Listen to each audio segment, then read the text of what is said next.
물론 여러분에게 이제 좋은 말씀 또 하나님 말씀 전하는 거 제일 중요하다고 생각을 합니다.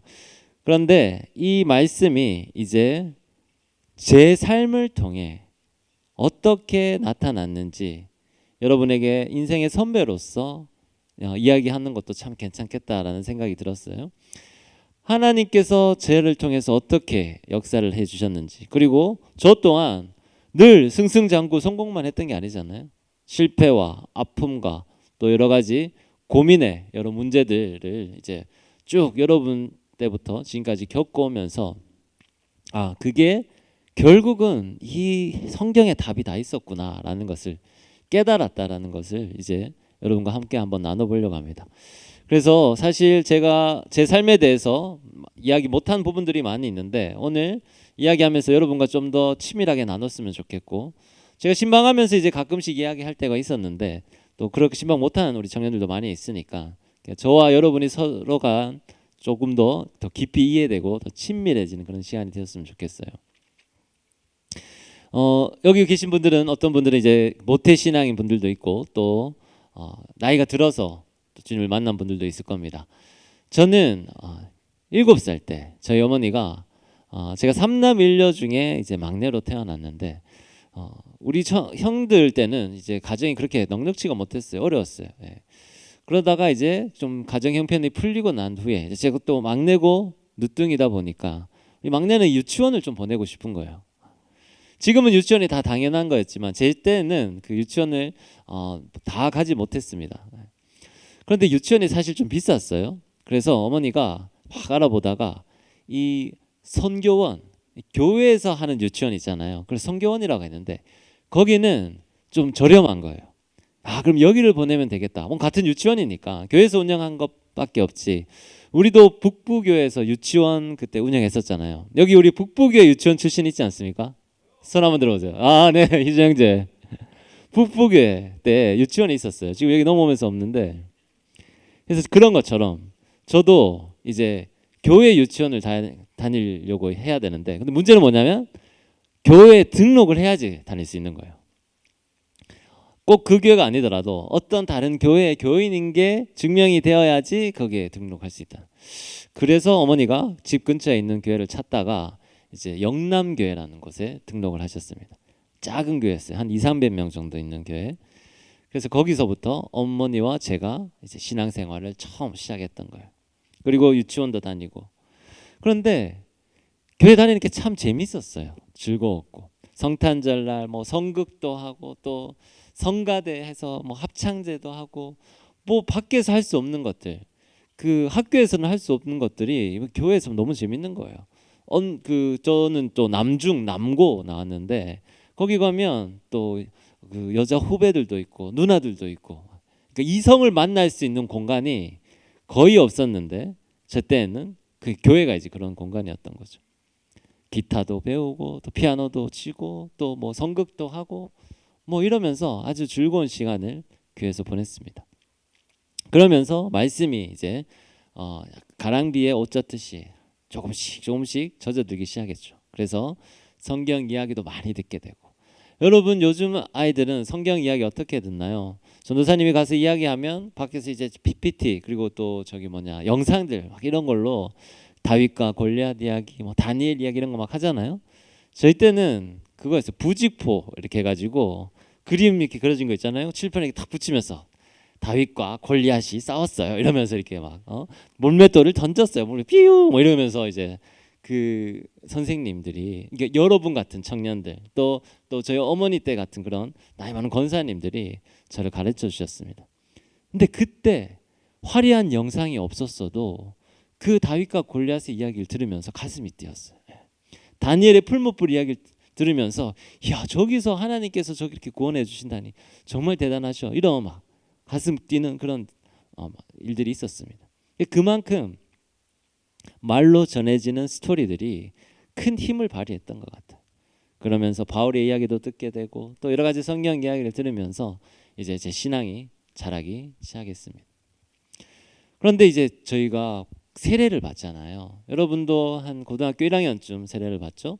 저도 그때쯤 이제 세례를 받을 때가 돼서 자연스럽게 세례 명단에 이름을 올려주셨는데 그 순간 내가 과연 정말 세례를 받을 자격이 되는가 싶은 고민이 들었어요. 내가 정말 구원의 확신을 가지고 있고 내가 예수 그리스도의 제자로 살려고 다짐을 하고 있는가. 뭔가 확신이 없는 거예요. 뭔가 이렇게 나의 믿음이 세례를 받을 만큼 착 서 있다라는 느낌이 안 받는 거예요. 근데 사실 제 또래 대부분의 친구들은 그런 확신 없이 그냥 받을 때가 됐으니 받는 경우가 많았습니다. 그렇게 깊이까지 고민한 적이 없었어요. 근데 이상하게 저는 그게 고민이 좀 되더라고요. 세례를 받는 게 맞나? 그러면서 선생님께 지금은 제가 아직 때가 아닌 것 같습니다. 제가 조금 더 제 마음에 확신이 생기고 정말 그리스도인으로 살고자 하는 그런 마음이 있다면 그때 마음이 편해지면 그때 받겠습니다. 이렇게 말씀을 드리고 한 해를 연기했어요. 미뤘어요. 그런데 그 다음에 이제 고2 때가 되니까 그때는 그 공부도 어려워지고 또 마음도 힘들어지고 그럴 때 이제 의지할 수 있는 분은 주님밖에 없는 거예요. 그러면서 세례 때가 됐을 때 기도하면서 제 마음에 이제 확신이 들기 시작하는 거죠. 아, 주님이 나를 위해 십자가에 못 박혀 돌아가시고 나를 구원하셨구나. 주님, 내가 주님을 믿습니다. 이렇게 고백하면서 그 세례 신청을 했고 그래서 이제 세례 문답을 하잖아요. 그래서 교육을 받으러 수요일 저녁이었던 것 같아요. 그때 이제 교회에 가서 교육을 받고 이제 다 헤어졌는데 그때 본당에 이제 홀로 남았어요. 지금 여기 있는 곳에 한 5분의 1 정도 되는 크기일 거예요. 그런 그 교육관에 앉아서 있는데 막 이제 주일날 예배 드리고 난 후에 주보나 이런 것들 쓰레기나 이렇게 막 흩어져 있는 거예요. 그래서 이걸 좀 치워야 되겠다 생각을 하고 그냥 쓰레기를 하나씩 줍는데 제 마음에 뭔가 알지 못하는 이 기쁨과 감격이 쫙 올라오는 거예요. 그러니까 주님의 성전을 치운다는 사실, 그리고 이제 곧 내가 세례를 받는다는 사실, 내가 예수님을 그리스도로 고백한다는 그 사실, 이 마음에 이 알 수 없는 이 감격이 확 차오르는 걸 느꼈어요. 그러면서 아, 이게 성령께서 나에게 계시는 그런 마음인가 보다. 이게 어렴풋이나마 그렇게 생각을 했습니다. 그게 고등학교 2학년 때였어요. 그렇게 세례를 받고 이제 고등학교 1학년부터 고3까지 저는 이제 그 대구가 고향이었는데 거기서 이제 무슨 특설반 이렇게 해서 12시까지 야자를 했었어요. 12시 야자가 이제 한 번도 빠지지 않고 했었습니다. 그래서 그건 제가 참 자랑으로 여겼어요. 야, 정말 모범적으로 제가 열심히 잘했다. 그래서 고3까지 이렇게 그리고 또 주일도 저희는 이제 학교를 가야 됐었어요. 그래서 오전에 예배를 잠깐 드리고 다시 학교 가서 공부하고. 그때 소원이 뭐냐면 빨리 이 시기가 지나갔으면 좋겠다. 빨리 대학 들어가서 내 마음껏 예배 드리고 읽고 싶은 성경책도 좀 읽고 찬양도 드리고 싶고 그러고 싶다. 이런 마음이 너무 컸어요. 그래서 제발 이 3년만 참자. 이런 마음으로 이제 고등학교 시간을 보냈던 것 같아요. 그렇게 해서 대입 시험을 쳤는데 그때가 97년도였습니다. 제가 98학번이니까 97년도 수능이 어떤 수능이었냐면 물 수능이었어요. 그 전까지만 해도 엄청나게 어렵다가 그때 갑자기 너무 쉬워져 버렸는 거예요. 그래서 사람들 성적이 다 올랐겠죠. 저도 채점을 하니까 이야, 성적이 엄청나게 오른 거예요. 그다음에 이야, 그래서 다음 날 이제 손을 듭니다. 자, 10점 오른 사람 손 들어보세요.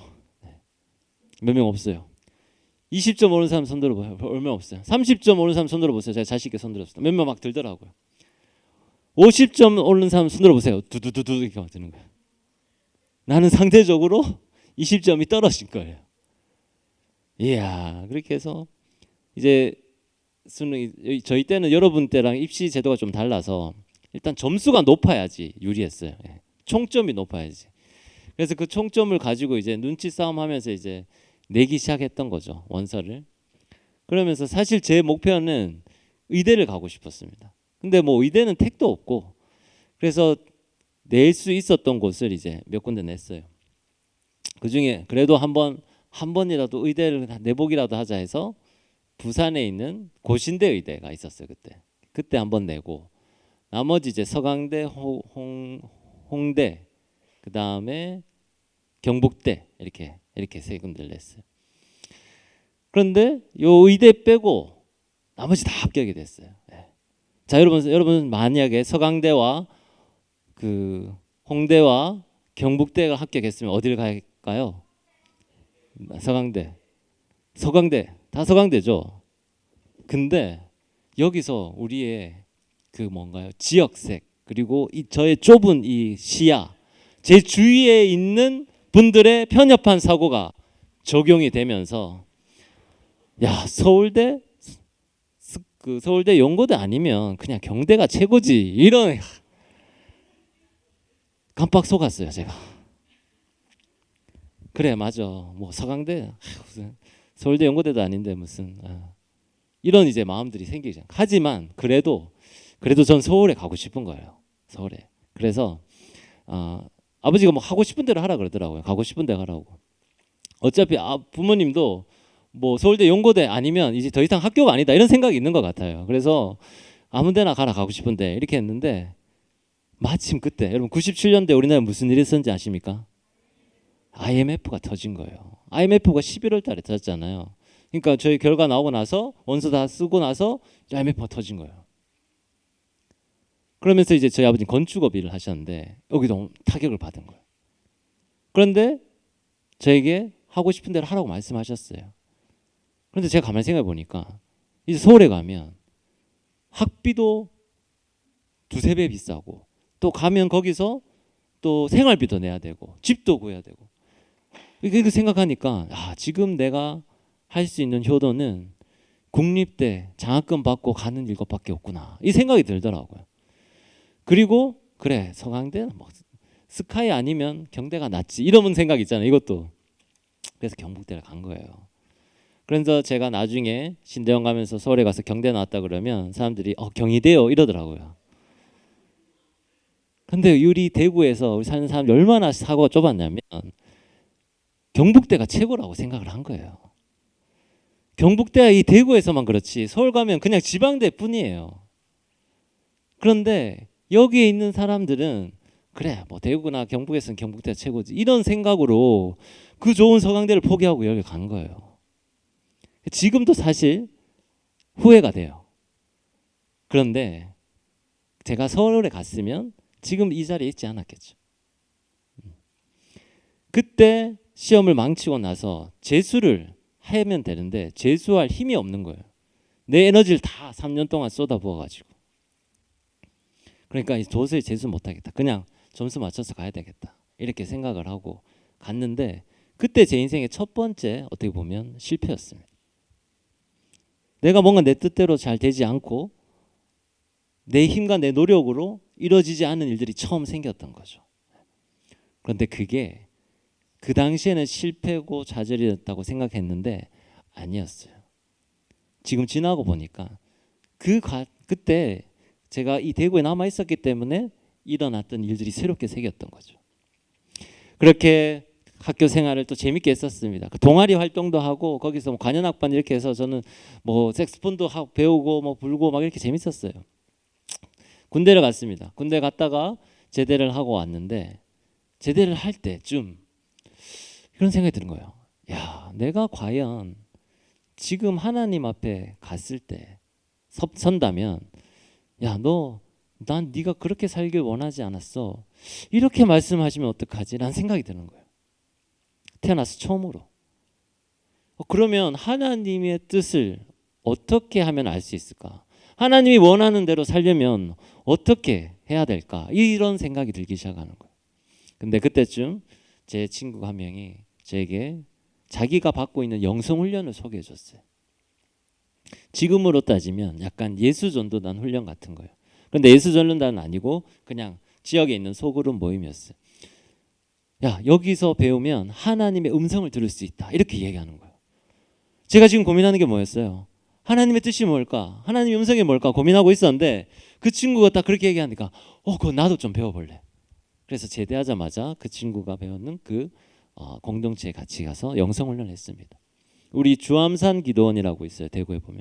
거기에 이제 주말마다 가서 기도하고 성경 읽고 교육받고 이렇게 했었어요. 그때 뜨겁게 기도 많이 하고 방언도 받고 그 방언 기도하면서 하나님이 들려주시는 그 세밀한 음성, 환상 그런 보는 훈련들을 했었어요. 근데 그때만 해도 그게 일반적이지 않았습니다. 그래서 누군가가 그런 얘기를 하면 좀 의심하기도 하고 그 위험한 거 아니냐 이렇게 이야기하기도 했어요. 하지만 저는 직접 그걸 경험했으니까 하나님의 음성이 들리고 하나님의 그 보여주시는 환상 같은 것들이 느껴지고 또 그런 것들을 해석하고 또 그걸 저 혼자 하는 게 아니라 같은 공동체에서 같이 하면서 끊임없이 서로가 서로를 보완해 주는 거예요. 같은 기도 제목을 가지고. 예. 근데 이게 이런 훈련들 아마 여러분 겪어본 분들도 있고 생소한 분들도 있을 겁니다. 근데 이때가 참 제 영적으로 꽃이 피던 시기였어요. 그 여러분 나이였는데 20대 그 제대하고 난 후에 그렇게 해서 이제 신앙생활을 하고 있다가 제가 한번 말씀드렸죠. 제 주위에 있는 친구, 친한 친구의 어머니가 갑자기 췌장암으로 돌아가시고 같은 주에 제 외삼촌이 간경화로 돌아가시는데 그 눈앞에서 제가 두 분이 돌아가시는 걸 목격을 한 거예요. 일주일 사이에. 그러면서 와, 인간의 삶이 이렇게 허무하게 빨리 이렇게 하나님께서 그냥 부르시면 바로 가는구나. 나도 그렇게 될 수 있겠다. 그럼 내가 지금 이 순간에 하나님께서 날 부르셔도 하나님 앞에 섰을 때 부족함 없이 부끄러움 없이 가치 있게 살려면 어떻게 해야 될까? 이런 건 처음으로 고민하기 시작한 거예요. 삶과 죽음에 대해서 생각해 보기 시작한 거죠. 근데 그때 딱 마침 한창 영성훈련 하고 있을 때 그때 그 가르치는 목사님이 다른 권사님한테 이 얘기를 했다는 거예요. 저 수홍이 신학시키면 잘할 것 같다. 목회하면 잘할 것 같다. 이 이야기를 했다라는 거예요. 네, 이거 좀 중요한 순간에 이렇게 딱 조명까지 감사해요. 네. 그래서 이제 그때부터 그런 이야기들이 들리기 시작하는 거예요. 야, 목사님 너 목회자로 추천했어. 그런 생각 없냐? 저는 절대 한 번도 그런 생각해 본 적 없고 전 자격도 없고 저는 그 사업해가지고 돈 많이 벌어서 교회도 세우고 선교도 하고 이렇게 하겠습니다. 그렇게 이야기했었어요. 계속 이제 부인을 했던 거죠. 그런데 그 이후로 이제 제 주위에 있는 많은 분들이 이제 세상을 떠나기 시작했던 거예요.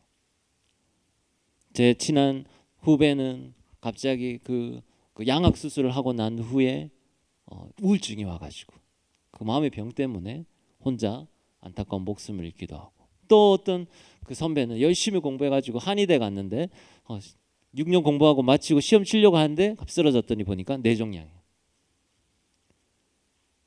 주위에 많은 사람들 그리고 마지막으로는 제가 우리 누나의 그 둘째 아들이 있었는데 5개월 된 아이가 누나가 잠시 한눈 반 사이에 혼자 뒤집기를 해가지고 침대에서 뒤집어졌는데 그 토하면서 이 목이 기도가 막혀가지고 세상을 떠났어요. 이 제가 말씀드리지 않은 것 말고도 여러 가지가 있어요.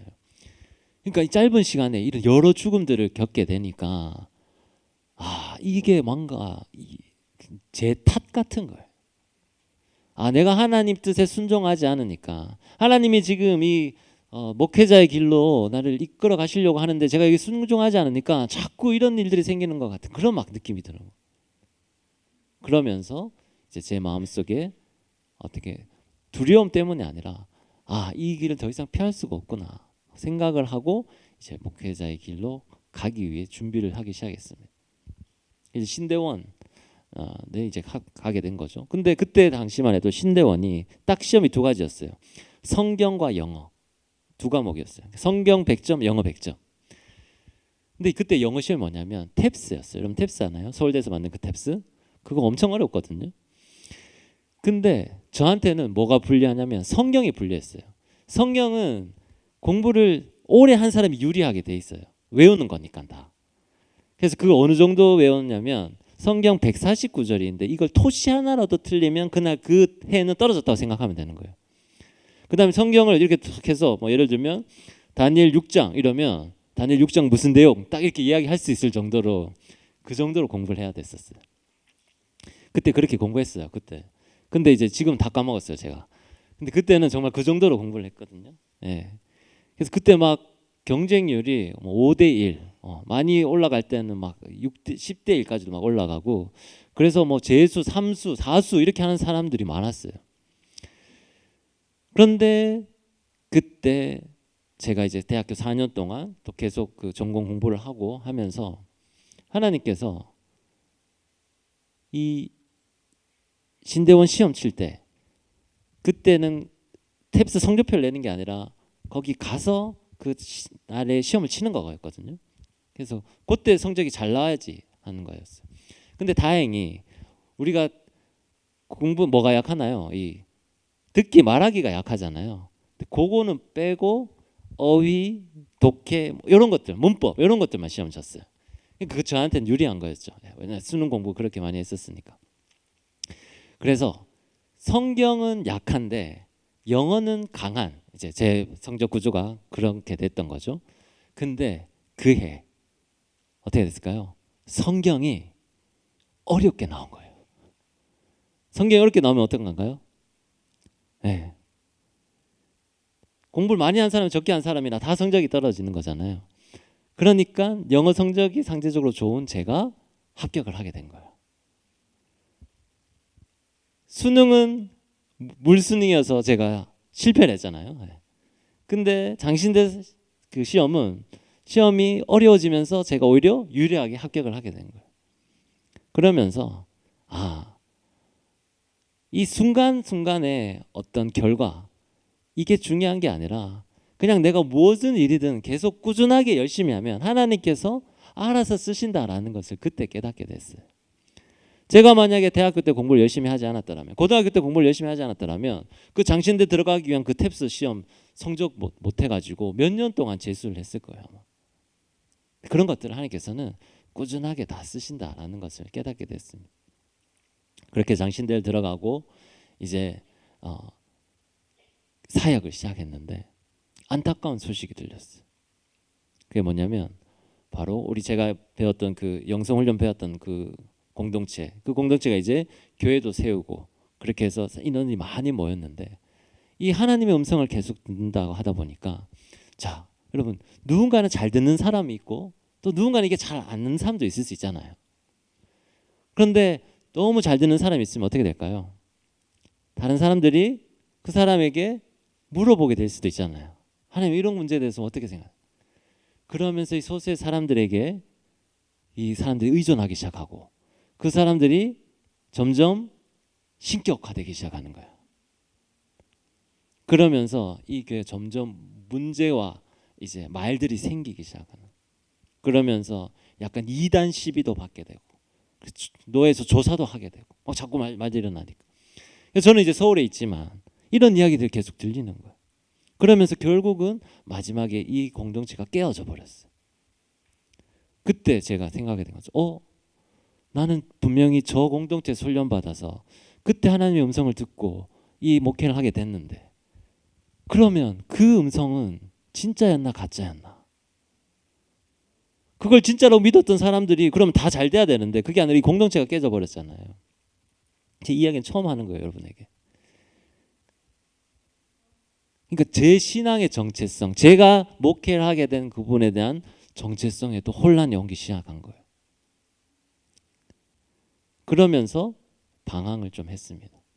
하지만 하나님께서 이 시간이 지나면서 깨닫게 해주셨어요. 제가 만약에 그때 그런 어떤 영적인 경험들을 하지 못했더라면 제가 목회를 하면서 아주 좁은 분야 시야를 가지고 목회를 했을 거예요. 여러분이 만약에 하나님의 음성을 듣고 혹은 또 어떤 영적 체험을 했다, 이런 것들은 내가 경험해 보지 못하는데 그걸 어떻게 이해할 수 있겠어요? 제가 방언을 못한다면 여러분이 어떻게 방언을 하라고 말씀을 드릴 수 있겠어요? 그런데 하나님께서는 제 지경을 넓히기 위해서 다양한 방식으로 사용을 하셨다는 걸 깨닫게 됐어요. 그 순간에 하나님께서는 최선의 방법으로 저를 하나님 원하신 대로 이끌어 주셨던 거예요. 하지만 이 공동체가 계속해서 잘 하나님의 음성을 따라 살고 또 잘 했더라면 계속 잘 유지됐을 텐데, 또 인간의 모임인지라 서로 오류가 있고 실수가 있고 또 그러면서 잘못된 방향으로 나아갔을 때는 하나님께서는 또 가차없이 그 공동체를 깨어버릴 수밖에 없는 거죠. 그런 것들을 깨닫게 됐어요. 여러분도 아마 여러분 삶 가운데 어떤 좋았던 모임들, 공동체, 그런 것들이 있었다가 깨어지거나 한 적 경험들이 있을 수 있을 겁니다. 여기서도 다 신앙생활 하다가 어떤 상처 받아가지고 교회를 나가는 일도 있을 수 있을 거예요. 하지만 우리의 삶은 그렇게 그냥 단순하지가 않아요. 하나님은 여러분 인생 전체를 바라보고 계세요. 그래서 그 순간순간마다 하나님의 음성을 따르고 하나님의 옆에 붙어 있으려고 노력한다면 여러분은 그런 부분을 가지고 방황할 필요가 없게 됩니다. 저도 잠깐 그런 부분에서 방황을 했지만 결국은 하나님께서 나를 부르신 게 맞고 또 지금도 나를 이끌어가고 계신다라는 확신을 가지고 있어요. 하지만 그 가운데서는 가끔씩 실수할 수도 있고 더 낭망할 때도 있는 거죠. 그렇게 이제 신학 공부를 했어요. 신대원 갔는데요. 신대원은 3년이거든요. 수업이 그게 140학점이에요. 3년 동안 이런 140학점 들으려면 거의 대학이랑 비슷하잖아요. 그래서 대학교를 다시 다니는 느낌이었어요. 재밌었어요. 그래서 그 같이 신앙이 있는 전도사님들랑 같이 공부하고 놀고 또 이렇게 놀러도 가고 이러면서 아주 신대원 3년 동안 아주 즐거운 시간을 보냈어요. 그런데 이제 뭔가 막 조금 신학적으로 알려고 하는데 졸업인 거예요. 3년 만에 졸업이니까. 저는 또 그 학부를 신학 전공을 한 게 아니잖아요. 그래서 이거 가지고 평생 사람들을 가르치기는 좀 부족할 것 같다. 그래서 공부를 좀 더 해야 되겠다 해서 그 석사, 이게 조직 신학 전공 석사를 이제 공부하게 했어요. 또 마침 또 시험 한번 쳐가지고 잘 돼가지고 붙어서 바로 공부를 하게 됐고 참 감사하게도 제가 그때 교육 전도사로서 공부했던 일했던 교회가 은광교회, 서울에 있는 은광교회라는 곳인데 그곳은 그 장학금을 전액 장학금을 대줬어요. 그래서 저 신대원 3년 그리고 석사 2년 총 5년 동안 학비를 한 번도 안 대고 이제 학교를 다닌 거예요. 그게 엄청 큰 거였던 거거든요. 그래서 하나님께서 저한테 이제 좋은 길로 이렇게 이끌어 주셨던 거죠. 그래서 거기서 공부를 열심히 하고 석사까지 하고 이제 안수를 받았어요. 목사 안수. 근데 이제 문제는 뭐냐면 제가 전임 사역자로 나가야 되는데 이제 안수까지 받았으니까 그런데 문제는 제가 결혼을 못한 거예요. 하나님 꼭 여러분에게 한 가지씩 시험을 주십니다. 제가 그 당시만 해도 정말 남부러울 게 없는 모든 것을 다 갖춘 사람이었어요. 대학 졸업하자마자 신대원 바로 합격했지요. 신대원 졸업하자마자 바로 석사 과정 해가지고 또 2년 만에 졸업을 했죠. 좋은 교회에서 장학금까지 받으면서 사역을 했죠. 이제 결혼해서 전임 사역만 나가면 되는데 이상하게 이게 결혼까지 꼬린이 안 되는 거예요. 그때 나이가 아마 한 34 정도 됐던 것 같습니다. 여러분 34이 가까운 분들도 있고 넘은 분들도 있지만 사역자한테는 이제 그 나이가 많은 나이였던 거예요. 결혼에. 그래서 제가 스스로 뭐냐면 자신감이 떨어지는 거예요. 다른 조건은 다 괜찮은데 이 결혼을 못 하니까 내가 이 전임 사역자라도 못 나가겠는데 어떡하나 이렇게 생각을 하고 있었던 거죠. 그러면서 이제 지금으로 따지면 여러분 우리 목회자들도 여러분 쉽지 않습니다. 그 사역지 나갈 때 어떻게 하냐면 가만히 있는데 누가 불러주는 게 아니에요. 회사랑 똑같아요. 자, 교회에서 공고를 냅니다. 여러 교회에서 그 사이트가 있어요. 초빙 사이트가 장신대 보면 거기에 우리 교회 부목사님을 찾습니다. 우리 교회 전임 전도사님 찾습니다. 이거 쫙 올라오면 우리가 지원을 해야 돼요. 이력서 써가지고. 그래서 한 10군데, 20군데 지원하고 그 중에서 이제 불러주는 데 가고 막 이렇게 하거든요. 그러니까 지금으로 따지면 저는 아주 하향 지원을 한 거예요. 저 결혼 못한 이 목사가 저 좋은 대형 교회 부목사 이렇게 갈 수 없다 생각하고 그냥 서울에 있는 작은 교회는 아니죠. 1000명은 넘었으니까 그런 교회 청년부 사역자를 구한다 이렇게 해가지고 거기에 지원을 한 거예요. 근데 거기에서 이제 첫 면접을 봤던 부목사님이 처음에 이 말씀하시더라고요. 아니 왜 저희 교회에 지원하셨나요? 이런 이력을 가지신 분이 이렇게 이제 이 정도 이력인데 왜 우리 교회가 왔냐 이런 식으로 이제 나오는 거예요. 그래서 내가 지원을 내가 내 자신에 대한 평가를 너무 낮췄나 보다 이런 생각을 했었어요. 그러면서 이제 그 교회에서 사역을 하기 시작했습니다. 사역 재밌게 잘했어요. 청년부 사역하고 뭐 좋았는데 여전히 이제 결혼을 못 하고 있었던 거죠. 예. 그러면서 이제 어차피 나이는 젊고 또 젊으니까 뭐 부목사 해야 될 시간은 길고 그러니까 그러면 좀 다양한 사역을 좀 해보자 이렇게 해서 그때 이제 저희가 CLC라는 문서선교 기독교 문서선교라는 문서선교의 편집자로 가게 됐습니다. 거기서 하나님은 이제 미리 예비해 주신 저희 아내가 있었던 거죠. 저는 편집자, 아내는 북 디자이너. 거기서 만나가지고 우리가 집에 갈 때 같은 2호선을 타고 갔었거든요. 그 2호선 안에서 이제 사랑이 시작된 거죠.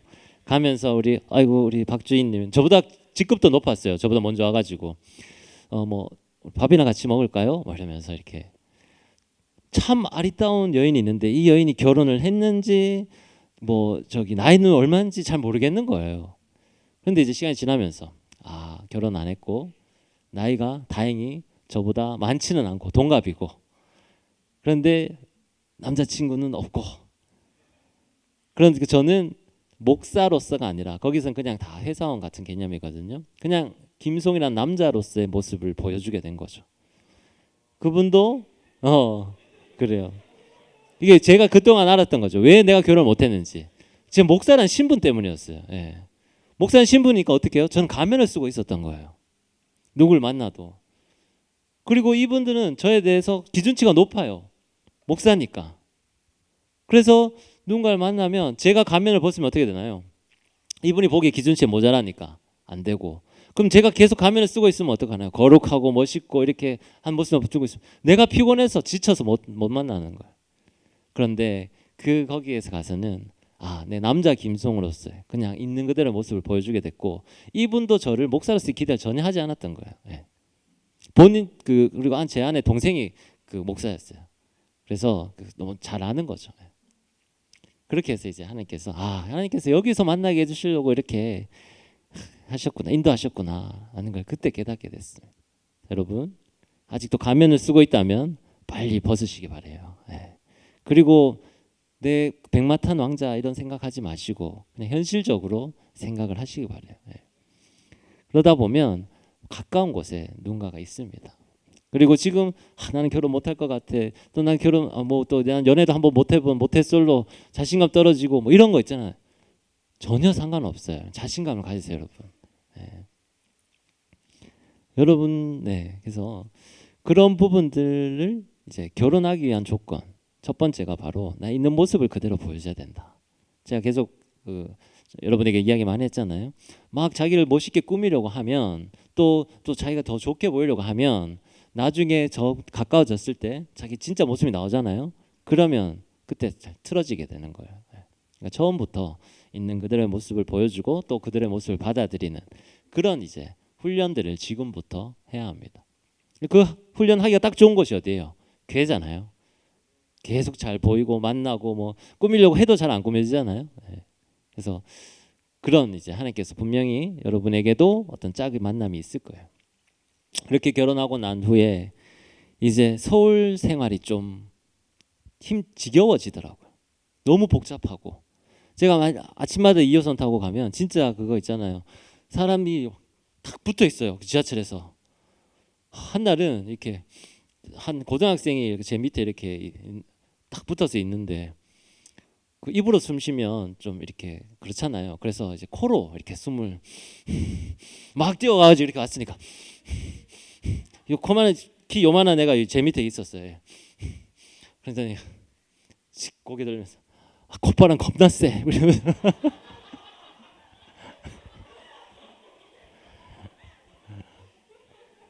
아침마다 이제 그런 일들을 하는 거죠. 예. 그래서 출근하고 퇴근하고 포항에서는 상상도 못해. 이 인구가 그렇게 밀집해서 있는 곳이 포항에서는 잘 없어요. 근데 서울에서는 맨날 아침마다 그 지하철 그걸 해야 되는 거죠. 그러면서 이제 결혼하고 나서 이제 좀 여유로운 삶을 살고 싶다. 이제 결혼도 했으니 집 생활도 안정적이고 저는 나는 서울보다 조금 좀 외곽에서 있는 게 어떻겠냐. 제 아내도 뭐 맨날 근데 제 아내는 평생을 서울에서 산 토박이에요. 그러니까 지방에서는 사람이 살 수 없는 곳이다 이런 생각을 하고 있었던 것 같아요. 그래서 서울 촌사람이라는 말이 맞아요, 진짜. 저는 다양하게 여행을 많이 봐봤는데 아내는 여행을 거의 안 해봤어요. 서울 안에서만 서울 안에 다 있으니까 그랬더만 했던 거예요. 그래서 이제 저랑 결혼하고 나서 이곳저곳 여행하면서 야, 이 여행이라는 게 이렇게 재밌고 또 지방에서도 사람이 살만하구나 뭐 이렇게 저한테 막 이야기를 해요. 그럼 진짜 웃긴 것도 있어요. 저희가 서울에 가서 사역했잖아요. 제가 사역했던 곳이 서울로 치면 변두리였어요. 불광동은 이제 북서쪽이고 기름동은 어느 쪽인가 남쪽인가? 예, 어쨌든 외곽이었어요. 그런데 제가 대구에서 왔다니까 이런 거예요. 대구에도 맥도날드가 있나요? 뭐 이러는 거예요. 제가 어디 살았냐면 제가 수성구 황금동에 살았거든요. 대구에. 그 제 앞에 도로가 그 왕복 8차선 도로. 그죠? 아니 우리 집 앞이 여기보다 훨씬 더 세련되고 더 훨씬 더 발달돼 있다고. 무슨 대구에 스타벅스 뭐 그러면서 이제 막 그런 이야기를 해요. 서울 사람들이 가지는 이제 더 고정관념이 있는 거죠. 지방에 대한. 예. 그렇게 있으면서 이제 아내랑 결혼해 가지고 좀 이제 한적한 곳에 살고 싶다 생각해서 이제 사역지를 구했는데 춘천에 사역지가 하나 난 거예요.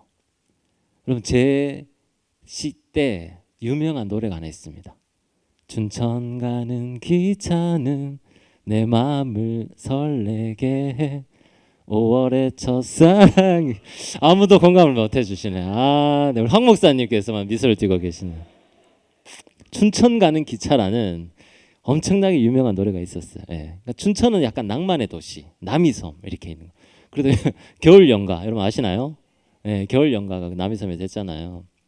그래서 춘천에서 사역지가 딱 떴는데, 이거 너무 좋은 거예요. 서울에서 1시간밖에 안 걸리고 또 조용한 호반의 도시, 호수가 있는 도시. 바로 여기다. 교회도 완전 작은 교회가 아니라 어느 중형 교회고 그 교회 갔어요. 근데 참 그때 제가 뭔가 잘 알아보고 갔어야 되는데 정말 아무 정보 없이 갔는데 이 교회가 진짜 빡센 교회였던 거예요. 제 능력이 100%면 제 능력이 200%를 끌어올려주는 그런 교회였어요. 우리 담임 목사님께서 수시로 전화해가지고 뭘 시키시고 뭘 하고 야단 안 되면 야단 치시고. 근데 열심히 했죠. 제가 또 하면 열심히 하니까. 근데 딱 2년 딱 하니까 이제 더 이상 못 하겠더라고. 또 제 앞에 있는 목사님들도 다 1년, 2년 만에 다 나갔고. 그래서 이제 그렇게 하고 좋게 목사님과도 좋은 관계를 가지고 이제 교회를 찾다가 이 포항에 오게 된 거예요. 그래서 여기서 포항에 와서 또 제 고향이 대구니까 대구라도 가깝고 예전에 포항하면 대구에서 그 바다 보러 가자 그러면 늘 포항에 왔었거든요. 그때 이제 북부 해수욕장 있을 때. 그래서 그 좋은 기억을 가지고 여기 내려오게 됐습니다. 근데 여기 와서도 매일의 삶이 다이나믹했었어요. 코로나도 있었고 또 코로나 전에도 여러 가지 사역들도 있었고 그런데 여기서는 이제 목사님께서 저에게 새로운 비전을 주시고 제 시야를 넓게 해주시면서 이제 제가 비즈니스 선교를 할 수 있도록 길을 열어주셨던 거죠. 그러면서 지금 제가 드는 생각이 내가 왜 삶이 좀 다른 일반적인 목회자들과는 좀 다를까 생각을 해봤어요. 그런데 제가 어렸을 때 어떻게 꿈을 꿨나요? 이제 우리 형들은 다 그 대기업 다니는데 보니까 삶이 그렇게 뭐 넉넉하고 부러울 게 아니에요. 대기업 다닌다고 좋은 게 아니에요, 여러분. 계속 바쁘고요, 건강 막 나빠지고요, 또 월급 많이 받지만 다 그 뭐 자녀들이나 이 교육에 다 들어가고요. 그러니까 제가 바라는 그런 뭐 여유로운 삶이 아닌 거예요. 그러면 차라리 나는 사업을 해야 되겠다 이렇게 생각을 했었거든요. 그런데 결국 사업 못 하고 이제 목회를 하게 됐잖아요.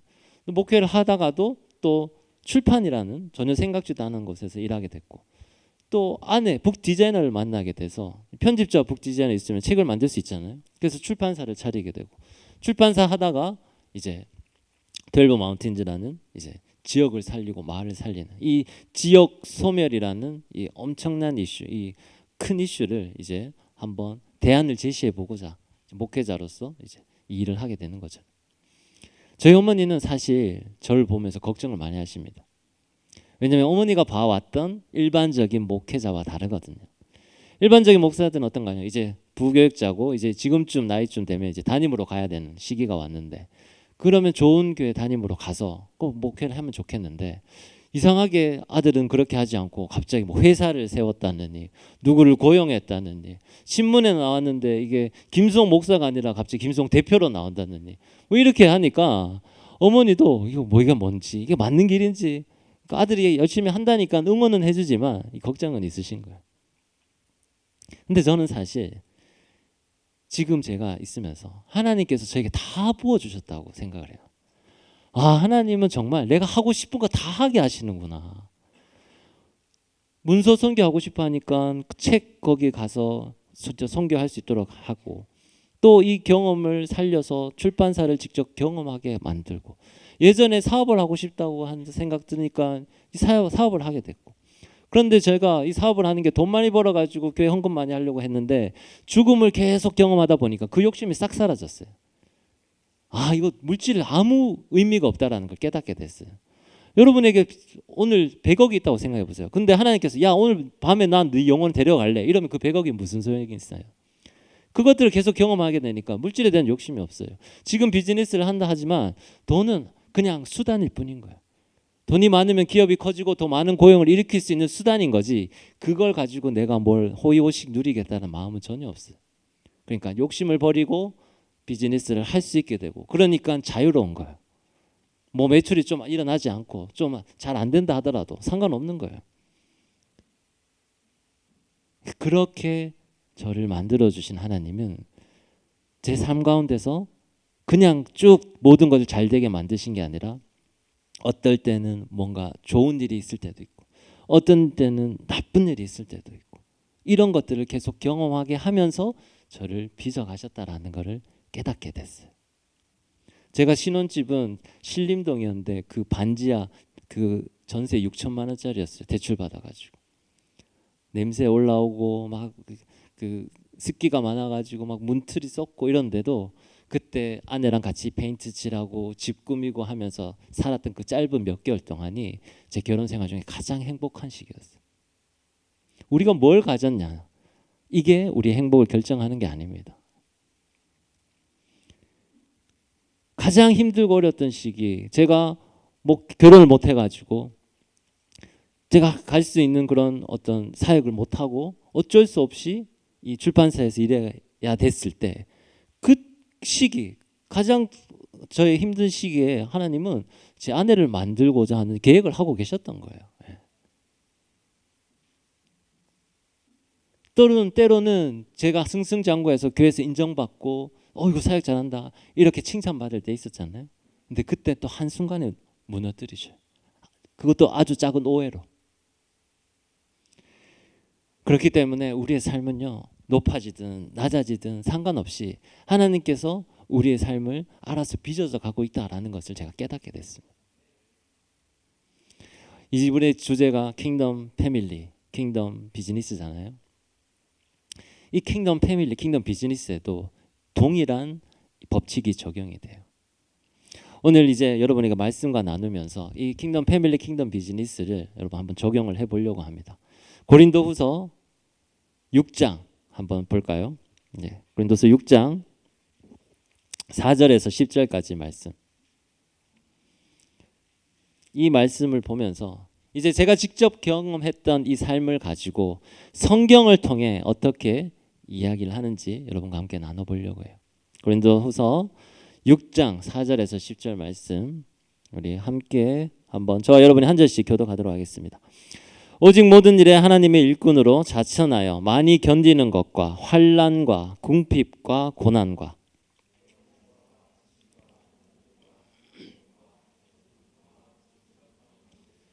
깨끗함과 지식과 오래 참음과 자비함과 성령의 감화와 거짓이 없는 사랑과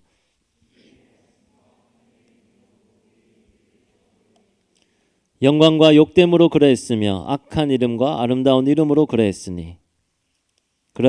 우리는 속이는 자 같으나 참되고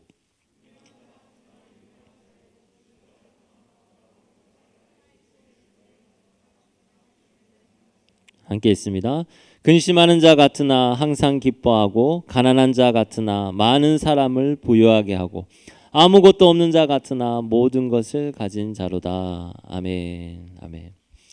그러니까 제가 이렇게 인생을 쭉 이렇게 살아오면서 여러 가지 부침을 겪다 보니 이제 한 가지 깨달은 게 있어요. 그 깨달은 것들이 이 말씀에 다 녹여져 있더라고요. 그래서 그걸 여러분과 좀 나눠보려고요. 오늘 말씀 보면 첫 번째 4절 말씀에 오직 모든 일에 하나님의 일꾼으로 자천한다 그래요. 자천이 뭐냐면 스스로 추천한다는 이야기예요. 내가 내 자신을 하나님의 일꾼으로 스스로 여긴다라는 거예요. 여러분이 어떤 신분이든 여러분이 어떤 위치든 또 여러분의 연봉이 얼마든 상관없이 여러분은 늘 동일하게 하나님 일꾼으로 스스로를 여겨야 돼요. 여러분이 좋은 큰 회사 다닌다고 해서 그 큰 회사에 지금 내가 만약에 거기 삼성에 여러분이 합격했다. 그래서 거기서 과장이 됐다 했어. 삼성에 다니는 과장이 여러분의 신분이 아니란 말이에요.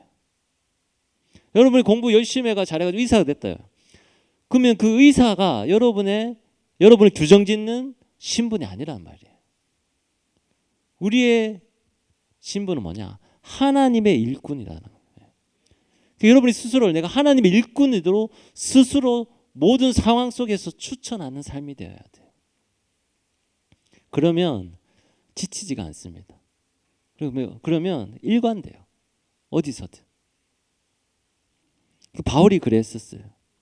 여러분이 그 킹덤 패밀리나 킹덤 비즈니스를 할 때도 마찬가지예요. 내가 하나님의 일꾼으로서의 이 신분을 잃지 말아야 돼요. 비즈니스를 할 때 내가 그냥 정말 비즈니스맨으로 비즈니스는 세속적인 것, 그리스도인은 영적인 것 이렇게 분리한다면 어떻게 될까요? 비즈니스를 할 때는 하나님의 일꾼이 안 되겠죠. 그런데 어떤 일을 하든 우리는 하나님의 일꾼이라는 것을 기본으로 가지고 있어야 돼요. 그게 여러분 스스로 자기 자신을 추천해야 된다는 말이에요. 누가 여러분을 그렇게 추천하지 않습니다. 내가 스스로를 그렇게 여겨야 되는 거죠. 그래서 비즈니스를 할 때 내가 하나님의 종으로서 사역하는 마음으로 임해야 된다라는 거죠. 그냥 단순히 돈벌이가 아니에요. 근데 이게 제가 직접 해보니까 이게 말처럼 쉽지 않다라는 걸 느끼게 됐습니다. 비즈니스를 해보니까 알겠더라고요. 이게 정말 쉽지 않구나. 그래서 여러분과 또 우리 성도님들의 마음과 상황을 좀 더 깊이 이해할 수 있게 됐습니다. 한 집사님의 간증을 들었는데요. 우리 청년들 많이 고용하려고 이 사업들을 계속 확장한 거예요. 그러니까 돈이 너무 잘 벌려가지고 1호점, 2호점, 3호점 한 게 아니라 벌리면 조금 모아서 바로 2호점 오픈하고 계속 투자를 한 거예요. 그러면서 투자를 하면서 고용을 계속 한 거죠. 청년들에게 일자리를 주려고. 그런데 그 청년이 조금 되었다고 그걸 가지고 이제 고소 고발 해가지고 이제 몇 천만 원 이거 이제 뜯어내려고 이런 식으로 했다라는 걸 이제 이야기를 듣고 진짜 선한 마음으로 뭔가를 하려고 해도 이 세상이 이걸 받아주지가 않는구나를 깨달았어요. 근데 그렇다고 해서 우리도 똑같이 그러면 악으로 대하면 되겠어요? 주님 뭐라고 했나요? 무엇으로 악을 이기라? 선으로 악을 이기라 말씀하셨잖아요. 그러니까 우리는 힘들지만 이겨내야 된다라는 거죠. 쉽지 않습니다. 이 세상 기준대로 그냥 똑같이 해버린다면 저는 아마 다른 여러분 청년들에게 본을 보일 수가 없을 거예요. 하나님이 원하는 방식대로 내가 하나님의 일꾼으로서 일을 해도 성공할 수 있고 비즈니스가 된다라는 걸 보여줘야지 우리 청년들도 그걸 따라하고 또 나중에 세상에 가서 그렇게 살 거 아니에요. 제 사명은 그거예요. 그런데 오히려 비즈니스를 몰랐던 저를 하나님께서 쓰시기에 편했던 거예요. 세상의 비즈니스에 이미 물들어 있고 그런 것들에 이제 잘 빠삭하게 알았던 사람이라면 그 사고를 바꾸기가 쉬웠겠어요? 그렇지 않잖아요. 근데 저는 이거 졸업 후부터 지금까지 꾸준하게 목회만 하다가 이제 이 비즈니스를 해보게 되니까 그냥 주님이 시키는 대로 정석대로 하되 뱀처럼 지혜롭게 비둘기처럼 온유하게 그렇게 해야 되겠다라고 생각하고 있습니다. 그래서 이 모든 일들 가운데 사실 쉽지 않아요. 바울도 직업이 뭐였나요? 장막 만드는 사람. 이거 영어로 하면 텐트 메이커라고 하죠. 바울도 일을 했었어요. 그냥 뭐 후원만 받아서 일을 선교를 했던 거 아니에요. 자기의 일이 있으면서 벌이를 하고 또 후원도 받고 이러면서 복음을 전파했던 겁니다. 그런 바울이 힘들고 어려운 일들, 하나님의 일꾼으로서 살아갈 때 어려울 때 무엇을 어떻게 하라라고 이야기하냐면요. 우리 오늘 말씀에서 이렇게 얘기합니다. 6장 4절 5절에서 오직 모든 일에 하나님의 일꾼으로 자천하여 많이 견디는 것과 환난과 궁핍과 고난과 매맞음과 갇힘과 난동과 수고로움과 자지 못함과 먹지 못함 가운데서도 그것을 견디라라고 이야기하고 있어요. 바울은요, 신앙인으로서 힘든 여러 가지 어려움을 겪었지만 이 견디는 태도를 강조합니다. 킹덤 패밀리, 킹덤 비즈니스 모두 다 견뎌야 할 때가 있어요. 오늘 우리 선배들이 와서 이제 결혼 생활에 대해서 이야기하는 거 들었잖아요. 뭐 다 하나같이 행복만 하던가요? 처음에 싸웠다 그랬잖아요. 그 싸우는 과정에서 그 싸우면요, 여러분 부부가 싸우면 이것만큼 힘든 게 없습니다. 여러분 그 연인끼리 싸우면 마음이 아프잖아요. 그죠? 힘들어요. 그런데 부부끼리 싸우면 아까 얘기했잖아요. 도망갈 데가 없어요. 싸우고 나서 안 좋고 좀 떨어져 있으면 좋겠는데 계속 봐야 돼. 심지어 옆에서 자야 돼. 제가 그래도 잘한 것 중에 하나는 뭐냐면 우리가 아무리 싸웠다 하더라도 저는 절대로 침대를 나가지 않았어요. 어떻게든 싸워도 한 침대에서 누워서 자긴 했어요. 그러다 보면 이렇게 자다가 잠꼬대 하다가 이렇게 툭 건드리기도 하고 이렇게 막 안 앉기도 하고 막 이렇게 근데 제 아내는 이제 요즘 이렇게 제가 바로 누워서 자면 코를 곤대요. 그러니까 그 코 고는 것 때문에 자꾸 저를 밀어요. 이렇게 쫙 밀어. 똑바로 누우라고. 옆으로 누우라고. 근데 때로는 코 안 고는 것 같은데 이렇게 한 번씩 칠 때가 있는 것 같아요. 그래서 약간 기분 나쁠 때 그러니까 그런 식으로 코 고는 거 핑계 대면서 그런 거 아닌가 의심이 드는데 어쨌든 그 부부가 싸우는 게 그렇게 힘들어요. 근데 그때도 견뎌내야 돼요. 이걸 안 견디면 어떻게 되나요? 관계가 틀어지는 거고 점점 안 좋아지는 거죠. 견디면서 해결 방법들을 찾아내야 돼요. 먼저 사과하고 또 내 잘못이 없는지 뒤돌아보고 아까 그 호일 형제가 이야기했던 것처럼 말씀과 기도로 나아가는 수밖에 없더라. 그리고 예배를 정기적으로 드리니까 삶이 롤러코스터 같이 그런 건 없고 안정이 되더라 이런 얘기 했잖아요. 참 공감이 돼요. 그게 뭐냐면 예배라는 게 중간에 딱딱딱 있으면 내가 감정이 확 올라와도 예배 가운데 내 자신을 한번 돌이켜 보면서 그리고 또 용서하기도 하고 또 내 삶을 바꾸기도 하고 이런 것들이 이제 생기는 거예요. 근데 그게 없으면 그 순간순간 내 감정대로 하고 내 삶의 습관대로 하다 보면 또 서로 부딪히고 싸우고 기분이 좋아졌다 나빠졌다 이렇게 되는 거죠. 참 지혜로운 방법을 선택한 거죠. 여러분도 마찬가지. 결혼하고 나서 그때부터 막 모든 것이 행복하고 즐겁기만 할 거라는 건 착각이에요. 분명히 또 다른 시험이 옵니다. 근데 그때 좋은 건 뭐냐면 함께 이제 이겨낼 수 있다라는 거죠. 그때 킹덤 패밀리를 만들려면 이 삶의 그 중심들을 만들어 놔야 되는데 그게 정기적인 예배, 말씀과 기도. 이거 법칙인 거예요, 이건. 너무 식상한 말 같지만 아니 법칙인데 어떻게 해요? 그 법칙을 그러면 좀 식상하다고 다른 법칙으로 바꿀 수는 없는 거잖아요. 그러니까 그것들을 지켜 나가는 게 지혜다라는 거죠. 그래서 우리는 견뎌야 됩니다. 이겨내야 됩니다. 그래서 그게 킹덤 패밀리, 마찬가지로 킹덤 비즈니스에서도 마찬가지로 여러분 일하다 보면 힘들고 어려운 순간들이 올 거예요. 내가 하나님의 주인이시고 하나님이 그 원하시는 길 따라 이 일들을 하고 싶은데 그럴 때 보면 힘들고 어려운 순간들이 찾아올 건데 그때 바울처럼 견디라 이야기하고 있어요.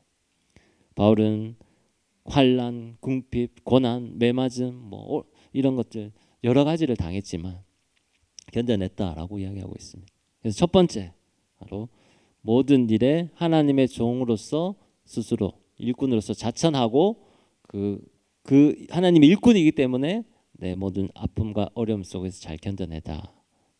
이게 첫 번째고요. 두 번째는 우리 고린도후서 6장 6절 보면 깨끗함과 지식과 오래 참음과 자비함과 성령의 감화와 거짓이 없는 사랑과 이렇게 이야기해요. 이걸 한마디로 얘기하면 정직과 순결함이라고 이야기할 수 있습니다. 우리는요, 우리 삶의 기준을 좀 높여야 돼요. 여기 아까 세 부부, 이 부부도 살아가면서 왜 어려움과 아픔들이 없었겠어요? 그리고 이 부부들도 분명히 이 교회 말고 밖에 있는 친구 부부들이 있을 거예요. 근데 우리는 은근히 은연중에 그 세상의 부부들이 우리의 기준이 될 때가 있어요. 세상 부부들이 사는 삶과 우리를 비교할 때가 있어요. 그런데 저는 여러분이 그런 일반적인 삶의 기준들을 더 이상 여러분의 기준으로 삼지 않았으면 좋겠어요. 그 기준보다 훨씬 더 높였으면 좋겠어요. 그리스도인들은요, 이 땅에 처음에 우리 한국 땅에 복음이 전해졌을 때 그때 아주 높은 수준의 도덕성과 높은 수준의 문화와 높은 수준의 교육 이런 것들을 성도들에게 가르쳤어요. 그래서 그때 복음을 믿었던 분들이 다 이 나라의 지도자가 됐었어요. 여러분 잘 알잖아요, 그죠? 그 독립선언문 썼던 그 34인 중에 대다수가 기독교인이었다는 거. 그리고 우리나라가 처음으로 그 헌법이 제정됐을 때 그때 그 중에 있었던 지도자 중에 한 명이 목사님이었는데 그 목사님이 기도로 시작을 했다라는 거. 그래서 우리나라가 기도로 시작한 나라 이렇게 이야기하잖아요. 그런 것처럼 기독교인들의 수준이 엄청 높았어요. 그러면 지금도 높아야 되잖아요. 지금도 여러분이 사는 가장 기본 구조인 가정, 이 가정의 수준이 높아야 되잖아요. 그리고 그 다음이 여러분이 하는 일, 비즈니스의 수준이 높아야 되는 거예요. 돈을 많이 벌고 적게 벌고 이 개념이 아닙니다. 이 대하는 태도, 이 가정에 추구하는 이 모습들이 그 수준이 높아야 된다는 거예요. 그 수준이 높도록 하려면 정직함, 순결함, 자비 이런 것들이 있어야 된다는 거죠. 이렇게 사는 삶이 사실은 쉽지가 않습니다. 우리의 수준을 높이려면 우리가 이 삶을 바라보는 시각을 좀 다르게 봐야 돼요. 우리가 그냥 이 세상을 그냥 있는 눈으로 바라보면 그냥 이 세상이 하고 있는 것들의 흐름에 그냥 따라갈 수밖에 없게 돼요. 그리고 이 세상 기준에 맞춰서 내가 지금 어느 정도인지 자꾸 생각하게 돼요.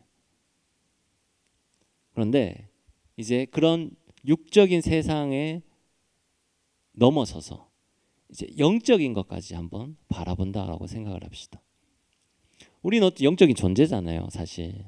그렇기 때문에 몸과 이런 육이 있지만 여러분이 땅을 딛고 살고 있지만 분명히 안 보이는 곳에서 저 천국과 우리가 추구하는 이 영혼과 천사들과 보이지 않는 권세들, 세력들이 있단 말이죠. 그것들을 여러분 다 인정하잖아요. 그런데 살아갈 때는 그냥 그거 없는 것처럼 산단 말이죠. 그런데 우리가 삶 속에서도 이 삶을 영적 전쟁이라고 바라보는 게 중요해요. 영적 전쟁으로 바라보게 되면 그렇지 않은 삶과 어떤 차이가 나냐면 우리에게 어떤 일이 일어나잖아요. 이게 영적 전쟁 없이 그냥 육적인 일이라고 생각하면 뭐 우리에게 안 좋은 일이 일어났다. 그러면 그냥 이게 재수가 없었네. 똥 밟았네. 혹은 우연의 일치로 이렇게 된 거예요. 그게 좋은 일이든 나쁜 일이든 그렇게 생각하게 되는 거죠. 하지만 이 세상에 일어나는 일들과 그런 것들의 영적 전쟁 가운데 본다면 이 시험은 이 사탄이 나를 넘어뜨리려고 하는 시험, 나를 공격해서 우리 공동체를 깨트리려고 하는 것들, 관계적인 부분을 공격해서 하나님 나라의 일을 못하게 만드는 부분들, 이런 부분들을 깨닫고 볼 수가 있게 되는 거예요. 그러면 우리에게 일어나는 좋은 일이든 나쁜 일이든 이게 그냥 스쳐 지나가는 일이 아니게 되는 거예요. 그럼 내 모습을 다시 한번 돌이켜보게 돼요. 내가 뭔가를 부족했나 잘못했나 생각할 수도 있는 거고 이것들을 극복하려면 그러면 앞으로 어떻게 해야 될까? 다시 한번 나에게 이런 일이 일어난다면 난 어떻게 해야 될까? 이런 것들 고민하게 되는 거죠. 그러면 여러분의 삶의 태도가 완전히 달라지는 거예요. 그냥 우연히 일어난 일에 대한 잘못된 것들, 재수 없었다고 해서 다음에 이런 일들이 피해갔으면 좋겠어 이렇게 생각하는 것과 다음에 똑같은 일들이 나에게 일어났을 때 아니면 일어나지 않도록 내가 어떻게 해야 될까 고민하는 삶은 전혀 다르다는 거죠. 그리스도인의 삶에서 그렇게 이게 영적 전쟁이기 때문에 바울이 그걸 알았어요. 그래서 7절 말씀 이렇게 얘기합니다. 진리의 말씀과 하나님의 능력으로 의의 무기를 좌우해 가지고 무기를 가지고 싸우라는 거예요. 그 무기가 뭐냐? 첫 번째 진리의 말씀, 그 다음에 하나님의 능력. 이 두 가지 좌우로 삼아서 살아라라고 이야기하고 있습니다. 우리 그리스도인들이요 생선으로 살아가면서 가정도 잘 건사하고 또 비즈니스도 잘 하려면 그냥 일반적인 태도로는 불가능합니다. 강인한 정신력과 이 전쟁에서 꼭 싸워 이기고야 말겠다라는 이런 분명한 정신력이 있어야 돼요. 여러분 군대에서 전투가 벌어지고 전쟁이 나는데 그때는 내가 적을 쏴 죽이지 않으면 내가 죽는 판이니 어떻게 했어요? 목숨 걸고 싸우잖아요. 그런 정신이 있어야 된다라는 거죠. 내가 지금 내 앞에 있는 적 그 사탄을 안 죽이면 내가 죽는다라는 마음. 우리 포항의 위대한 정신, 그 포스코의 박태준 회장이 이야기했던 정신 뭐죠? 우양우 정신. 네. 이 일을 못 이뤄내면 우양우 해서 동해 바다에 빠져 죽어라 이 정신. 네. 내가 빠져 죽겠다라는 마음. 빠져 죽어라가 아니라 빠져 죽겠다. 네. 우양우 정신. 여러분 지난번에 제가 한번 이야기했었죠. 빈대 정신. 빈대가 어느 날 이거는 또 누구인가 정주영 회장이 건설업 쪽을 했었잖아요. 그러니까 공사 현장에 나가서 이제 자고 있는데 밤이면 밤마다 빈대가 와서 그렇게 물더라는 거야. 아, 이 빈대가 안 물면 어떻게 되냐. 그래서 그 식탁을 하나 이렇게 탁 해서 그 위에 올라가서 잤대요. 그러니까 첫날은 안 물리던데 그 다음 날 되니까 그 식탁에서 다리로 빈대가 올라와 가지고 또 물더래요. 그래서 꾀를 내 가지고 그 식탁 다리마다 물통을 탁 파해가지고 물 안에다 탁 잠기게 이렇게 해놨다니까. 빈대가 이거 물 안에서 물에 빠져서 죽어가지고 못 올라오더라는 거예요. 그렇게 며칠 편하게 지났는데 또 빈대가 물더라. 도대체 어디서 오는 빈대냐 보니까 빈대가 벽을 타고 올라가서 천장까지 가가지고 거기서 뚝 떨어져가지고 물더라는 거예요. 이야, 이 빈대처럼 끝까지 문제를 해결해내는 이런 정신이 그때 빈대한테 배웠다. 빈대 정신이에요. 우리가 무언가를 이뤄내기 위해서 또 이 영적 전쟁에서 승리하기 위해서는 사실 이런 정신들이 필요합니다. 정신력이 필요해요. 그래서 바울은 우리가 세상 살아갈 때 이런 영적 전쟁임을 인식하고 이겨내라라고 이야기합니다. 하지만 그 삶이 영광도 있고 욕됨도 있을 것이다 라는 이야기를 해요.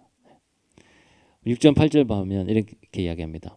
영광과 욕됨으로 그러했으며 악한 이름과 아름다운 이름으로 그러했느니라. 우리는 속이는 자 같으나 참되고 그러했다고 해야해요. 무엇을 그러했냐? 이거를 그 절들을 이렇게 앞에 찾아서 보면 3절 말씀에 보면 우리가 이 직분이 비방을 받지 않게 하려고 그랬다 이렇게 이야기가 나와요.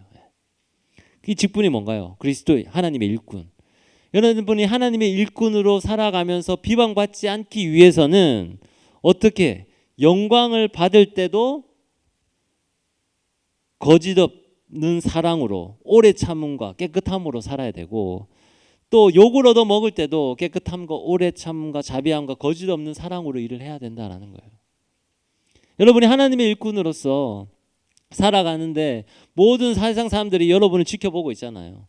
그때 여러분이 하나님의 일꾼으로서 욕을 얻어먹지 않으려면 내가 영광 속에 있든지 혹은 내가 욕됨 속에 있든지 상관없이 늘 깨끗함과 진실함으로 살아라라는 이야기예요. 이러한 삶의 태도를 가장 함축적으로 잘 표현해 주는 구절이 바로 9절 말씀입니다. 무명한 자 같으나 유명한 자요. 여러분은요 무명한 자 같아요. 사실 여기 다 뭐 유명한 사람 없잖아요. 그런데 여러분이 하나님의 일꾼으로서 살고자 마음을 먹고 방금 제가 말씀드렸던 것처럼 하나님의 일꾼으로서 자천하며 잘 견디내고 또 정직함과 순결함으로 살아가려고 노력하고 깨끗함을 유지하려고 하면 그때 여러분 삶은 유명하게 되는 거예요. 여러분을 보는 사람들이 이제 여러분을 그냥 보지 않는다는 거예요. 하나님이 여러분을 인정하고 유명한 사람으로 여기는 거예요. 우리는 이 세상 속에 내 이름이 막 드러나야지 유명하다고 생각하잖아요. 그런데 이 세상 속에 유명했던 사람 중에 한순간에 사라진 분들 많죠. 그 유명함이 오히려 독이 되고 그 유명함이 오히려 자기에게 부끄러움이 돼버려서 세상을 떠난 사람들 많이 있습니다. 여러분도 혹시 그런 유명함을 바라나요? 그 유명함은 아무 의미가 없어요. 그 유명함은 뭐냐? 여러분 주위에 있는 사람들, 여러분이 만나는 분들이 여러분을 바라보면서 아, 저 사람 뭔가 다르다. 여러분이 잘 될 때도, 영광 받을 때도, 혹은 여러분 잘 못 될 때도, 욕될 때도 상관없이 깨끗함과 진실함과 거짓 없음을 계속 유지하게 살면 그때 여러분은 주위의 사람들이 여러분을 유명한 자로 보게 되는 거예요. 그리고 그 주위의 사람들보다 먼저 누가? 하나님이 여러분을 유명한 사람으로 인정하는 거예요. 그게 우리의 아이러니한 그리스도인의 삶의 모습입니다. 아무것도 없는 것 같은데 날 유명한 거예요. 또 이어서 뭐라고 이야기하나요? 너무 멋진 말이죠. 근심하는 자 같으나 항상 기뻐하고 가난한 자 같으나 많은 사람을 부요하게 하고 아무것도 없는 자 같으나 모든 것을 가진 자로다. 아멘. 이 얼마나 멋진 말이에요. 그리스도의 삶이 이래요. 진짜 다 갖춰져 보이는 사람처럼 그렇게 살도록 하나님께서 만드시는 게 아니라 근심거리가 있는데 저 사람은 왜 이렇게 기뻐하지? 저 사람은 분명히 결핍과 좀 부족한 게 있는데 왜 다 가진 것처럼 행동하지? 저 사람도 분명히 특별히 뭐 내세울 게 없는 것 같은데 모든 게 부족함이 없는 사람처럼 살지? 이렇게 되는 거예요. 그게 그리스도인의 삶인 거예요. 하나님께서는요, 여러분이 어떤 수고를 하는지 다 기억을 하십니다. 그래서 고린도전서 15장 58절에 이런 말이 있어요. 그러므로 내 사랑하는 형제들아, 견실하며 흔들리지 말고 항상 주의 일에 더욱 힘쓰는 자들이 되라. 이는 너희 수고가 주 안에서 헛되지 않은 줄 알미라. 이런 얘기가 있어요. 아멘. 여러분의 수고를 주님께서는 다 기억하십니다. 주님, 여러분이 킹덤 패밀리를 이루고자 하는 노력들 하나님이 기억하셔요.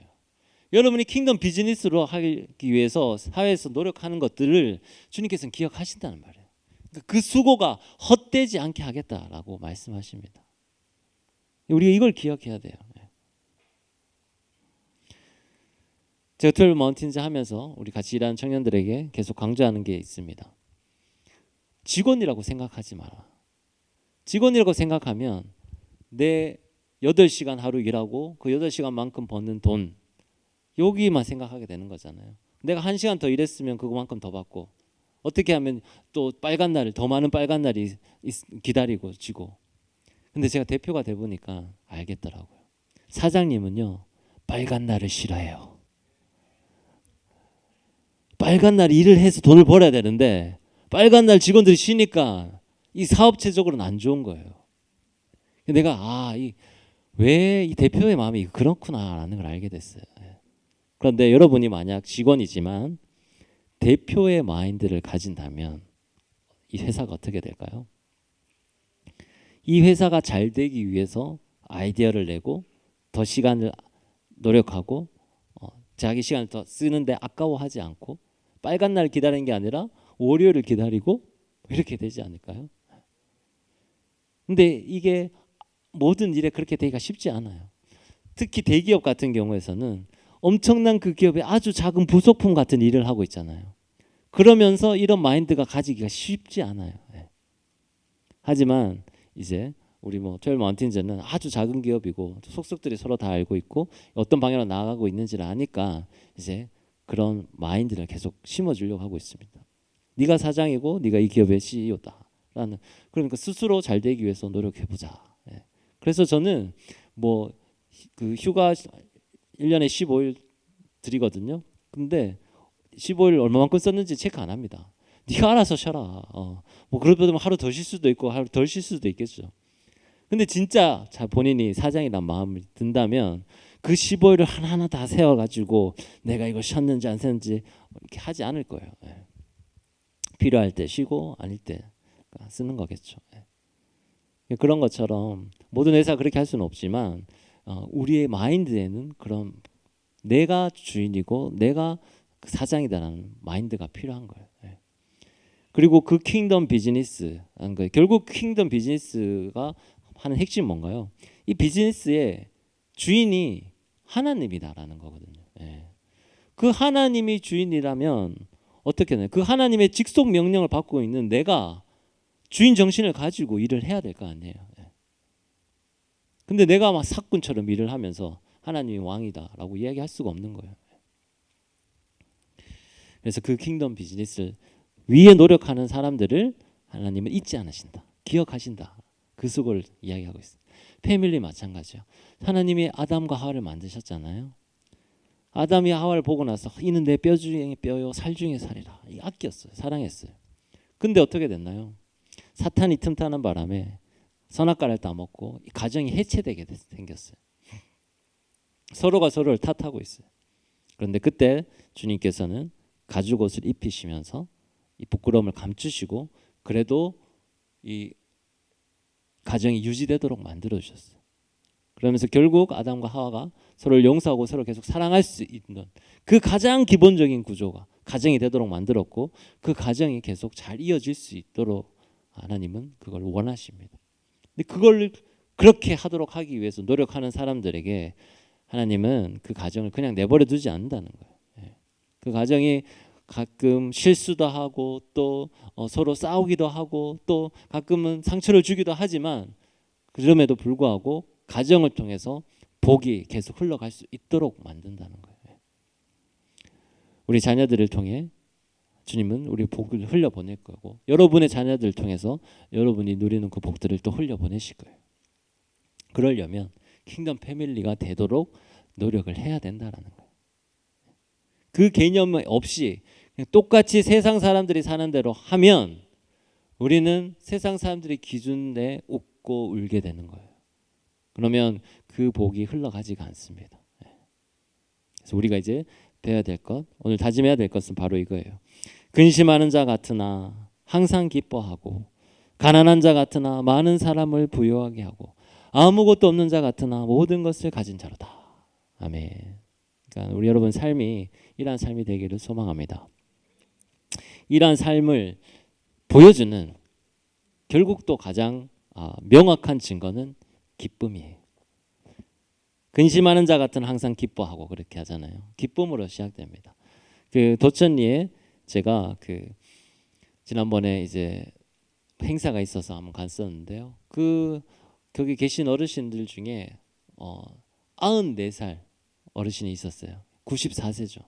근데 그분만이 꼿꼿하게 이렇게 정장을 입고 딱 계시더라고요. 되게 젊어 보이죠. 제 이야기 했나요? 설교 때 했나요? 네. 이분이 하는 게 뭐였다 그랬죠? 경강 비결이 춤이라고 그랬죠. 춤. 지금도 일주일에 한 번씩 본인이 차를 몰고 대구까지 가셔가지고 이 댄스를 하신답니다.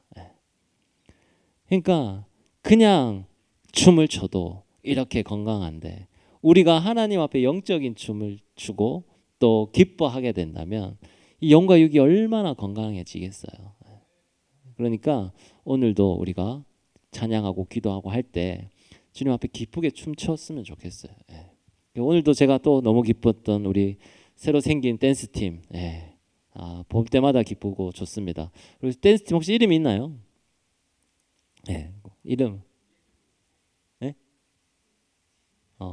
이름을 아직 그 합의가 안 됐나 봐요. 예, 그래서 EX 액트 리액트 네 좋습니다. 리액트 좋아요. 그래서 혹시 또 관심 있으신 분들은 또 계속 또 지원하셔가지고 같이 춤추고 주님 앞에 기뻐했으면 좋겠어요. 우리가 날마다 기뻐할 때 하나님 앞에 하나님이 즐거워하시고 또 우리의 이 모든 사탄막이 떠나가고 이 우리의 깨어진 관계들이 회복되고 놀라운 일들이 일어나게 됩니다.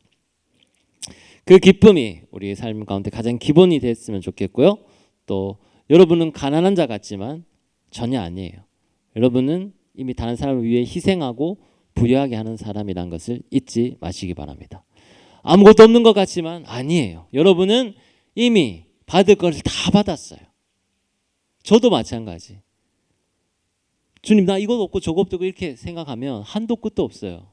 근데 생각해 보면 받은 게 너무 많아요. 내 삶에 실패했던 부분들을 쭉 읊으라고 하면 저 여러 가지 읊을 수 있어요. 근데 그게 제 삶을 규정짓는 게 아니라니까요. 그것보다 훨씬 더 많은 것들을 우리는 받았고 누리고 있었어요. 그런데 여러분 한번 해보세요. A4지에다가 가로로 이렇게 펼쳐가지고 줄을 쫙 중간에 줄을 긋고 아래에는 여러분이 태어날 때부터 지금까지 여러분이 일어났던 안 좋은 일들 쭉 한번 적어보세요. 그리고 위에는 좋았던 일도 한번 적어보세요. 근데 하나님은요, 여러분이 좋았던 일들 가지고 나를 쓴 게 아니라니까요. 안 좋았던 일들까지 다 쓰셔가지고 지금의 나를 만드신 거예요. 하나도 버릴 게 없는 거예요, 우리 인생에서. 여러분이 저 안 좋았던 일들이 많았다고 해서 내가 불행한 인생이 아니라는 거예요. 그걸로 하나님께서 우리를 연단시켜서 여기까지 오게 만드셨던 거예요. 좋은 일만 빼곡하고 안 좋은 일은 하나도 없는 사람 이 세상에 없습니다. 기준이 다를 뿐이지 모두가 다 좋은 일, 안 좋은 일들을 겪으면서 지금까지 왔어요. 다만 내가 어떻게 살아가냐. 아무것도 없이 밑에 것만 보면 아무것도 없는 사람이고 하지만 위에 것을 보면 모든 것을 가진 사람이에요. 우리는 모든 것을 가진 사람.